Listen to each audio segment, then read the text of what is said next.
Hello and welcome to Thought for October the 10th. Our readings today are 1 Chronicles chapters 27, Ezekiel chapter 36 and John chapter 1. And our thought is, in the beginning was the Word. Today we start reading the Gospel of John, which is one of the most challenging books of the Bible to fully understand. But the Bible would soon lose our continuing interest if its meaning was immediately plain as we read it. Often we have to think carefully about what we read to get to unfold the fullness of its meaning. This is God's wisdom in causing it to be written the way it is. The problem is made greater in a few cases because the translators have a fixed idea in their minds as to its meaning. John's Gospel begins by using the word word. In the beginning was the Word. In the Greek, this is the word logos. It is sometimes translated as saying, for instance in John chapter 4 verses 47 and 49.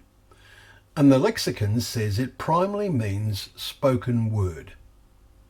Genesis chapter 1 is all about what God said to create life on earth.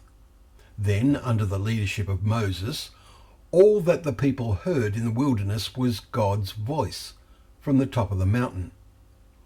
God was known by his word. No one saw God. He was known to exist because of his voice and actions.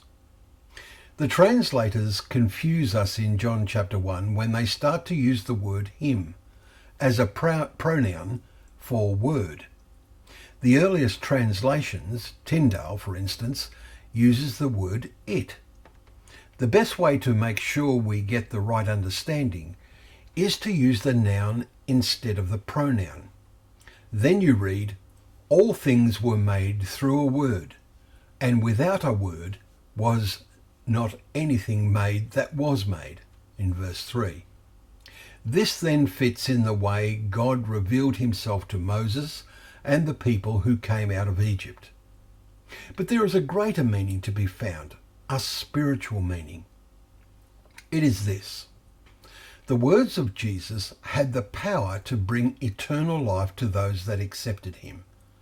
The Jews, in verse 11, did not accept his words, but to all who did receive him, who believed his name, he gave the right to become the children of God, we read in verse 12. Do we want to become children of God, or just live and die as animal beings so that in the end we are no better off than an animal? Very few had access to the written word in and after the time of Jesus. Yet in the beginning, when the gospel began to be preached and spread forth in the days of the apostles, the good news, the word, revealed was eagerly embraced. But today, how few are thrilled at the words such as Psalm 119 verse 105, which we quote, "Your word is a lamp unto my feet and a light to my path."